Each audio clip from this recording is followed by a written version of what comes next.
അപ്പോൾ ഇന്ന് രാവിലെ മുതൽ ഉച്ചവരെയുള്ളൊരു ചെറിയൊരു വീഡിയോ ആണ്. അപ്പോൾ ഇലക്ഷൻ ആയതുകൊണ്ട് രാവിലെ തന്നെ അമ്മ വോട്ട് ചെയ്യാൻ പോയി. പിന്നെ ഞാൻ എഴുന്നേറ്റ് കഴിഞ്ഞ് മുറ്റമൊക്കെ ഒന്ന് തൂത്തിട്ട് കഴിഞ്ഞപ്പോഴത്തേക്കും അമ്മ വോട്ട് ചെയ്തിട്ട് വന്നു. രാവിലെ പോയതുകൊണ്ട് തിരക്കില്ലായിരുന്നു. അപ്പോൾ രാവിലെ വോട്ടും ചെയ്ത് ജോലിക്ക് പോകാനാണ് പ്ലാൻ. അങ്ങനെ അമ്മ ജോലിക്ക് പോയി. അത് കഴിഞ്ഞ് പിന്നെ രാവിലെ നമുക്ക് ഇടിയപ്പം അമ്മ ഉണ്ടാക്കി വെച്ചിട്ടാണ് പോയത്. മുട്ടക്കറി ഞാൻ ഉണ്ടാക്കിക്കോളാൻ പറഞ്ഞു. കാരണം ഇടിയപ്പം ഞാൻ ഉണ്ടാക്കുവാണെങ്കിൽ അത്ര ശരിയായിട്ട് കിട്ടാറില്ല. സത്യം പറഞ്ഞാൽ എനിക്ക് ഇടിയപ്പം ഉണ്ടാക്കാൻ അറിയത്തില്ല. അപ്പോൾ പിന്നെ അമ്മ അത് ഉണ്ടാക്കി വെച്ചിട്ട് പോയി. പിന്നെ കറി മാത്രം ഞാൻ ഉണ്ടാക്കിയാൽ മതിയല്ലോ. പിന്നെ ഇന്ന് ചേട്ടന് ലീവാണ്. ചേട്ടൻ ഇന്ന് വീട്ടിലുണ്ട്. പിന്നെ എഴുന്നേറ്റിട്ടൊന്നുമില്ല, നല്ല ലേറ്റായിട്ടാണ് പണിയില്ലാത്ത ദിവസങ്ങളിൽ എഴുന്നേൽക്കാറ്. അപ്പോൾ ആ ടൈം കൊണ്ട് നമുക്ക് മുട്ടക്കറി ഉണ്ടാക്കാം. അപ്പോൾ ഞാനൊരു ഹോം ടൂർ ഇട്ടായിരുന്നു. ഈ വീടല്ല, ഞാൻ വൈക്കത്ത് നിന്നപ്പോൾ ഉണ്ടായിരുന്ന ആ വീടിൻ്റെ റെൻ്റൽ ഹൗസായിരുന്നു. അപ്പോഴത്തേക്കും അതിൻ്റെ ഹോം ടൂർ കാണാത്തവരുണ്ടെങ്കിൽ അതൊന്ന് പോയി കാണണം. ഈ വീടിൻ്റെത് നമുക്ക് സൗകര്യം പോലെ നമുക്കൊരു ഹോം ടൂർ ചെയ്യാം. പിന്നെ സവാള അരിയാൻ നിൽക്കുവാണെങ്കിൽ ഒന്ന് കരയണം, അത് പിന്നെ നിർബന്ധമാണല്ലോ. അങ്ങനെ കരഞ്ഞുകൊണ്ട് 3 സവാള അരിഞ്ഞെടുത്തു.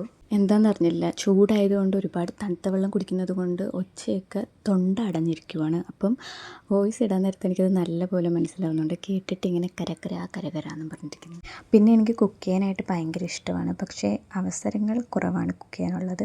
പിന്നെ ഞാൻ കുക്ക് ചെയ്ത് കഴിഞ്ഞാൽ അത് കൊള്ളാമെന്ന് 10 പേര് പറയുന്നത് എനിക്ക് അതിനേക്കാൾ ഭയങ്കര ഇഷ്ടമാണ്. നിങ്ങൾക്ക് ആർക്കെങ്കിലും ഇങ്ങനത്തെ സ്വഭാവം ഉണ്ടോ? എൻ്റെ വീട്ടിൽ ഞാൻ എൻ്റെ അച്ഛൻ എന്തെങ്കിലും ഉണ്ടാക്കി കൊടുത്തിട്ട് കൊള്ളത്തില്ലെങ്കിലും ഞാൻ അച്ഛനെ കൊണ്ട് പറയിക്കും, അത് കൊള്ളാമെന്ന് പറ. അങ്ങനെ അച്ഛനത് പറയും. കൊള്ളാമെന്ന് പറയാൻ നേരത്ത് എന്തോ പറയിച്ചാണെങ്കിലും എനിക്കൊരു സന്തോഷം വരാറുണ്ട്. അപ്പം അങ്ങനെ ആരെങ്കിലും ഉണ്ടെങ്കിൽ ഒന്ന് കമൻറ്റ് ചെയ്യണേ. അപ്പം അച്ഛനും രാവിലെ തന്നെ വോട്ട് ചെയ്യാൻ വേണ്ടി പോയിരിക്കുകയാണ്. ഇതുവരെയായിട്ടും ചേട്ടൻ എഴുന്നേറ്റിട്ടില്ല. നമ്മുടെ മുട്ടക്കറി ഏകദേശം റെഡിയാകാറൊക്കെ ആയിട്ടുണ്ട്. അപ്പോൾ മുട്ടക്കറിയുടെ കാര്യം പറഞ്ഞപ്പോഴാണ് ഞാനൊരു കാര്യം ആലോചിച്ചത്. എൻ്റെ വീട് ആലപ്പുഴയിലാണ്.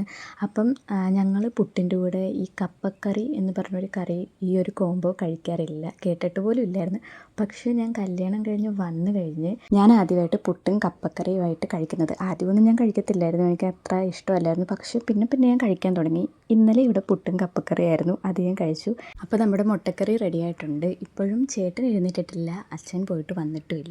ഇനിയിപ്പം ചേട്ടൻ ഉള്ളത് കൊണ്ട് ചേട്ടനുമായിട്ടേ ഞാൻ കഴിക്കത്തുള്ളൂ ഫുഡ്. പിന്നെ നമുക്ക് ഇടിയപ്പം അമ്മ ഉണ്ടാക്കി വെച്ചിട്ടാണ് പോയത്. ഞാൻ ഉണ്ടാക്കി ഇത്ര പെർഫെക്റ്റായിട്ട് വരത്തില്ല. ഇടിയപ്പം ഒന്നും ഒരു വേണേൽ പറയാൻ പറ്റത്തില്ല ഞാൻ ഉണ്ടാക്കി വെക്കുവാണെങ്കിൽ. ഇവിടെ പുറത്തിട്ടാണ് ചോറ് വെക്കുന്നത്. അപ്പോഴത്തേക്കും മഴ വരാൻ നേരത്ത് വെള്ളമൊന്നും വീഴാതിരിക്കാൻ വേണ്ടി അമ്മ തന്നെ സ്വന്തമായിട്ട് ചെയ്തെടുത്തൊരു സംഭവമായിട്ട് ഇത്. ചെറിയൊരു അടുക്കളയെന്ന് വേണമെങ്കിൽ നമുക്ക് പറയാം. അപ്പോൾ ചോറ് വെക്കാനുള്ള വെള്ളം അടുപ്പിലിട്ടിട്ടുണ്ട്. തീ കത്തിക്കാൻ എനിക്ക് ഒട്ടും അറിയത്തില്ല. ഞാൻ സാധാരണ ഗ്യാസിലിട്ടാണ് ചോറൊക്കെ വെക്കാറ്. അപ്പം അച്ഛനുണ്ടെങ്കിൽ അച്ഛൻ ഹെൽപ്പ് ചെയ്യും. പക്ഷേ അച്ഛനും ഇല്ലാതായിപ്പോയി. പിന്നെ ഞാൻ അങ്ങോട്ടും ഇങ്ങോട്ടും ഓടി ഒരുവിധം ഞാൻ ചോറ് വെച്ചെടുത്തു. അത് കഴിഞ്ഞ് പിന്നെ നമ്മൾ കറി വെക്കാൻ വേണ്ടി നിന്നു. മത്തിയായിരുന്നു കിട്ടിയിട്ടുണ്ടായിരുന്നത്. നല്ല തേങ്ങ അരച്ച് കൊടുമ്പുളി ഇട്ട് വെച്ച മത്തിക്കറിയായിട്ട് ഉണ്ടാക്കുന്നത്. ആദ്യം പിന്നെ ഞാൻ മത്തിക്കറി ഉണ്ടാക്കാൻ വേണ്ടി മാങ്ങയൊക്കെ അരിഞ്ഞെടുത്തതായിരുന്നു. പിന്നെ ഇവിടുത്തെ അച്ഛനത് മാങ്ങയിട്ട കറി കൂട്ടത്തില്ല, അതുകൊണ്ട് പിന്നെ കുടംപുളി ഇട്ട് തന്നെ വെച്ചു. അപ്പം അരപ്പ് തിളച്ച് വന്നപ്പോഴത്തേക്കും മീനും കൂടി ഇട്ടിട്ട് ഞാൻ അടുത്ത പരിപാടി ചെയ്യാൻ വേണ്ടി നിന്നു. നമുക്ക് വെണ്ടക്കായും കൂടെ മെഴുക്ക് വരട്ടണമായിരുന്നു. അത് കഴിഞ്ഞ് പിന്നെ വെണ്ടക്ക അരിയാൻ വേണ്ടി നിന്നു. അതൊന്നും ഞാൻ വീഡിയോ എടുത്തിട്ടില്ല. പിന്നെ ആഴ്ചയിൽ ഓരോ ലോങ് വീഡിയോ ഒക്കെ വെച്ച് ഇടാമെന്ന് ഞാൻ പ്ലാൻ ചെയ്യുന്നുണ്ട്.